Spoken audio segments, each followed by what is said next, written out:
Hello, and it's another Wargames Illustrated Review. This is issue number 361, November 2017. It's taken a while to read this. It's big. it's big. There's a lot of stuff in it. Okay, so the theme this month is Cavalry. And there's a picture, sort of style of Lady Butler, although I think it's off the cover of one of the games. Okay, so we got the usual welcome from Dan Falconbridge, editor. He talks about the fact there's going to be lots of cavalry, black powder, all that kind of stuff. The Mad Maximilian, which looks interesting, 1930s.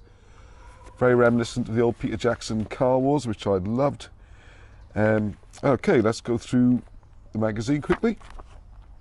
And first of all, we got Pick of the Month from Osprey. It's Armies of the Greek-Italian War, 1940-41. And there's a bit of a catch-up on Studio Tomahawk. Well, they have got a lot going on. Congo, Saga 2 is due out soon. Subscribe to Wargames Illustrated. Observation Post. Okay, so first of all, we got some Lucid Eye publications. And this is characters in the slightly psychedelic world of sculptor Steve Saller's own creation. They do look interesting. I like the sound of that. And then we got Grim Fairy Tales, more interesting figures. Not really there. I'm not really into that kind of thing, but I know a lot of people are, and it's you know, sort of Wild West zombie style and that kind of thing. Okay, so I hope you'll hear me fine. My new microphone. Then we got some lovely. These are quite funny. 28mm dragon bait. I think they're it's a sort of, what do you call it, steampunk. They are Venus 1888 Women at War range. So that's all good fun. Now we've got 28mm Arthurians and Medievals, which look rather splendid. They're from Curtis Miniatures. Nice guys over there as well. I haven't spoken to them for ages, actually. And 28mm Legends of British Steampunk. See, there's lots going on in the world of fantasy and steampunk and all that. New figures. And then we've got a new set of Wargames rules, which I don't know too much about. What I've done is read this review. Mortem et Gloriam, which is ancient Wargames rules from the pen of Simon Hall, who worked on Fields of Glory previously. And it's a big, you know, I won't go through all of it, but read the magazine.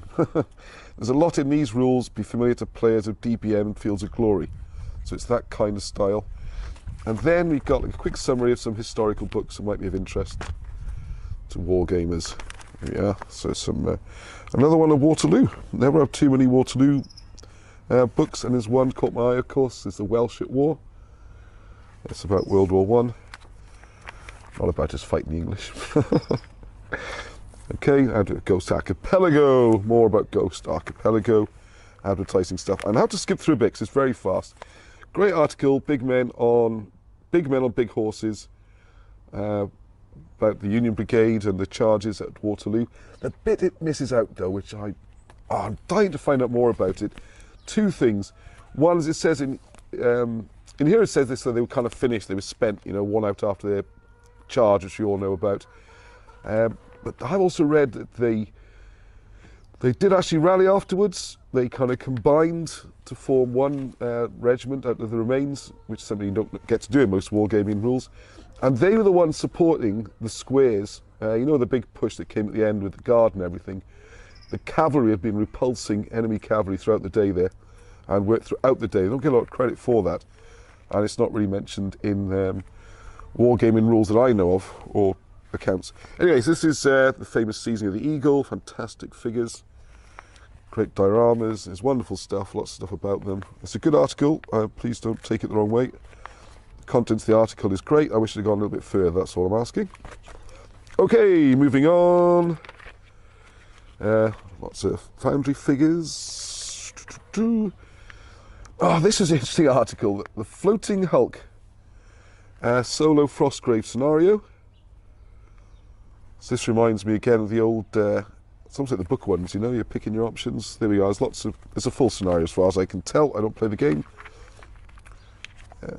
Hang on. Yes, that's right, yes. So you got, sorry, it's jumped around a bit because an advert's appeared in the middle of it just to throw me. But there's some stats and some monsters and some new stuff and how to play it. More adverts for stripes, Americans in World War III. So there we go. For those who like the modern playing. Right, this is it. Very interesting. Shock and Awe Medieval Knights.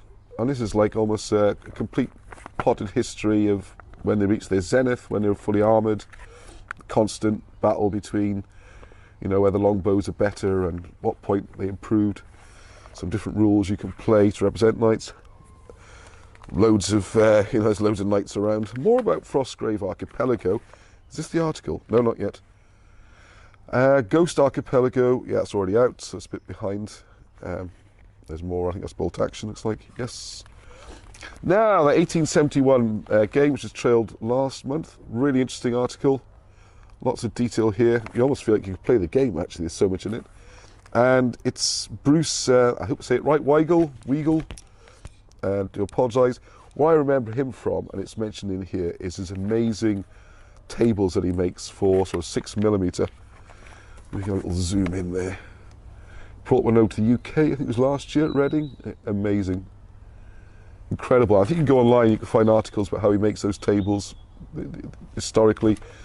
Uses Google Earth and gets the contours, everything. Incredible. And the rules look really interesting. I mean, been a bit facile the other day saying 1870, 1871, what's the difference? Well, it's explained in here how the technology had moved on and tactics, etc. Right, okay. Advert for HMGS presents Fall In, November in Lancaster. So you better watch Go Quick if you're going to get that one. More Foundry adverts. Really interesting Foundry steampunk figures. This is a good article. 15th to 19th Hussars. Let's give some credit where it's due. Jim Graham. And he charts cavalry, well, the 20th century really, and how they progressed from horses over to armoured cars and tanks. So it's more about light cavalry. And the parallels between World War I and their mission and World War II. Scouting out front of the army, eyes and ears. Really interesting, and it's got some practical applications for war games. And it goes on, another massive article. Sure, it'll be very useful. I always think horses are underrepresented in 20th century, World War I and World War II. Plastic Soldier ad, Blood and Plunder ad. I think I accidentally skipped an article. There's an article in here from the writers of Frostrgrave talking about, must be one of those adverts I've skipped. So, last one distracted by a little boy, and now it's a cat jumping all over the place. All right. Anyway, the point of the article is really interesting. He's getting into the design and how he made Ghost Archipelago different from Frostrgrave by the rules right. It's really good. It was like 2 pages long. I was really getting into it, and that was it. That was the end of the article. So more on that, please. Very interesting about game design is always good. These guys then put on another award-winning demo, picked out by Wargames Illustrated for a prize, and they get an article. Does look fantastic. Loads and loads of nice eye candy, as you always expect in Wargames Illustrated. Shows what you can do with bases of figures rather than just line them up. Everyone's like a little vignette, including this famous picture which has appeared in various rules and magazines. Oop, you might recognise that one. Hey, so fabulous looking pictures there, interesting game. Another Foundry ad. God, they're really pushing on this issue. There's Curtis, who mentioned within Knights. Like I say, the adverts are part of the magazine. This article, another great article. What's it called again? Bugles and Sabres, War Cries and Hatchets. Nick Buxey. Great work by Nick. Introduces us to wargaming the United States Cavalry conflict with Native Americans 1790 to 1900. What's interesting about this is, for those who are, like myself, less well informed, is that the US Cavalry don't always appear like they do in the movies. You see them in dragoons uniforms. Some of the different uniforms, they had places like Mississippi where they fought in the swamps. They had summer uniforms, different tactics, all about the weapons they used. Number of battles they actually lost, of course. A little bit of history about how Texas became part of the USA. The cat's not the gate, which is not the camera. And then the more traditional John Wayne type look comes later with the holdover from their Civil War uniforms. Look at those uniforms there. There we are. So it's a really interesting article, well written, quite long, and I think there's rules and references Maybe not so much direct rules, but gives you plenty to work on. Advert for Warfare, like I said, I'll be there on the Sunday, 19th November. Looking forward to that. Heinz figures, they're always there. Right, come on, move on, Ross. There's so much in here. This, a showcase of this Maximilian 1934 rules, which is, like I said, reminds me of Peter Jackson Car Wars. You can design your own vehicles, you get templates. The difference this when you get these really cool 1930s models to use. And they've done it in a scale so that you can adapt your own die-cast models and do conversions and add weapons, and they sell bits and all that kind of stuff. You know, that's a vehicle template apparently. A bit like the old ones, you have boxes to colour in, all that kind of thing. This explains how the game's played, basic principles, measuring, movement, that kind of thing, firing arcs. So you really feel well informed at the end of this game. Article. So I think I'll probably try that at some point. I think my boys will like that. And then we've got a painting guide to the Royals. A bit confused by this article. It's like the guy who wrote the previous article about the history. It's a good article. He's done a painting article on how to do a basic paint job. Okay. Yeah. It's very nice anyway. Very nice. I'd call it a bit more than basic. I think they're very good. On how to try and paint black horses, which is always a bit tricky. Right. This is one I didn't know much about. Battle of Al Hamed, 1807, Lambs to the Slaughter. And this is where you see a British command, or cut off basically, in Egypt. There's a map of where the battle takes place, always useful. And really get cut off and attacked by overwhelming numbers when they're stuck. And it's a little bit of almost a scenario. What would you do if you were the commander to defend or get out quick? At what point do you think, yep, this ain't going to work? So this looks really interesting, and there's a nice little map to play it. Hang on, have we got that? Yeah, give you an idea of the setup. Nice pictures of troops. Interesting scenario. Has something else to do with your Napoleonic figures, rather than just fight the classic games like I do. Now, it's just the last part. I think there's another part to go, I think, but part 4 of the Wars of King James II. Now, this hasn't just got bogged down with history, it's been really interesting. And this article has kept up the standards of the previous ones. This talks about the Battle of Sol Bay, which is a big naval encounter between the English and the Dutch. There's a map of where it took place. And as it turns out, this guy is quite near there. And they decided, talking amongst his friends, they're going to put on a big game of the naval battle. And then they looked around, they found a venue, and it's a fantastic venue, overlooking the bay. And then how they painted the ships, what models they used, how they did the rules. There's all the orders of battle for the ships and the crews. I mean, it's, apart from the actual rules themselves, fantastic. I mean, it's got everything you need to put on. Looks like a stunning game.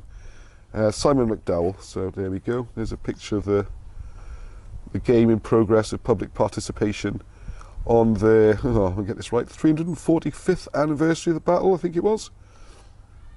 Sounds about right. So there we go. Now this was a bizarre article. Amazing base. This guy's trying to make a cornfield, and the lengths he's gone to, this field must have cost a fortune.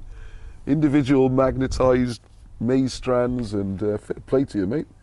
Nick Buxey, you really wanted this cornfield, or a few of them, and he's gone to extreme lengths. So if anyone's got any ideas how you can do it a bit easier and cheaper, I'm trying hard. My wife and I, who likes to make scenery, we've been trying to make our own, and sorghum as well, which is similar. That gives you an idea of the boxes you can buy. If you want a few fields of that, it's going to be expensive. So we've got a few ideas. I have to say, the final result, he looks very good, what he's done. I don't know, must be the most expensive, it's more expensive than a real cornfield, I think, but there you go. As he says, he's been 20 odd years wanting this field, why not? I agree with him, good for you, mate. The Historican 2017 painting competition, interesting article. I have to say, I don't know if it's the photography or the printing. Whenever I look at these painting competitions, I'm always completely wowed by them. They really jump off the page, and these don't seem to. I'm sure it's not the painting of the figures, I'm sure they're amazing. They just look a bit flat on the page for some reason. I don't know if it's the photography. And they still look great. You know, I don't know if you can pick it up my camera there. I think if I saw these figures in the flesh, I'd be like absolutely wow by the standard. And for some reason, I don't think the magazine's quite done them justice this time, because normally it's the kind of images you just want to ogle over for ages. And they're obviously amazing paint jobs. This is a good one. That's done in 2D flats. Looks fantastic. A scene from The Duelists, that classic film. All right, anyway, get the magazine, have a look through, tell me what you think. Still interesting to read. And then company profile, Geek Tours. Rather scarily, it says, we last visited this company about 5 years ago. And I remember that article like it was yesterday. I can't believe that's 5 years have gone by. So this is a bit of a plug for them, really. They do sound good fun, especially if you're really into a particular period. Now we're into the adverts. Artmaster Studio. Oh, hang on, where's this? I always say it wrong. Vapnatak at York. I just like going up to there, but it's February. It's a long way in the middle of winter. I don't know. I'll try and get there. A couple more adverts. Robin, I think. Red on blue in Nottingham. Yeah, there we go. Very clever. Battleground. What else we got in there? There's an advert for that Mad Maximilian, which I'm going to be getting. I think I might make my Christmas present. I know I've already had Forager's Christmas present, another one. Forager, my late birthday present. Adrian's Walls does some more amazing stuff. If you can afford that, it's great. And I think we're almost there. Just a couple of adverts to go through. Oh, there we go. Loads of adverts to read. If you had Gunfighter's Ball, looks interesting. Foreground Terror Blocks. Yeah, if you want to make an office. Unless we try and get out of the office and do wargaming, but there we are. Talk about bringing your work home with you. And then small ads, painting, artists, all that kind of stuff. So great magazine, well worth it. Giants in miniature. Next issue, there's a trailer. What's it say? The chatter of the gun, the bullets whipping by, units of men stopped in their tracks by 2 or 3 with one weapon. Our next issue focuses on the machine gun. Don't get a lot of machine guns in ancients, medievals, fantasy, Napoleonics. They won't be the only thing, I'm sure. Tactical changes, blah, blah, blah. Designer notes on Gasland, some Osprey. An article on painted rusted armour, and look at 40mm Napoleonics games. There's lots in it. So good issue, very good. Lots to read, took me, I don't know how long to read all that lot. Yeah, I enjoyed it. I think a few of the articles stand out. So, yeah, I'm going to give that pretty much an 8.5, 9. That's a good issue. All right, and I think it's a bit light on news if I was trying to find a criticism. That really is trying to look for one, because there are some pictures of great figure releases and stuff. So there we are, go out and buy it. I think it's worth reading, and I enjoyed it. Hope you enjoyed the video. Please leave your comments. I got some thumbs down last time, which is fine, good to see the reaction, but write it down. Why? What, you know, what's your difference of opinion? That's what it's all about. This is just an opinion piece, and everyone else has got just as much as right to express it as I have. So fire away with your comments, and until the next time, keep rolling.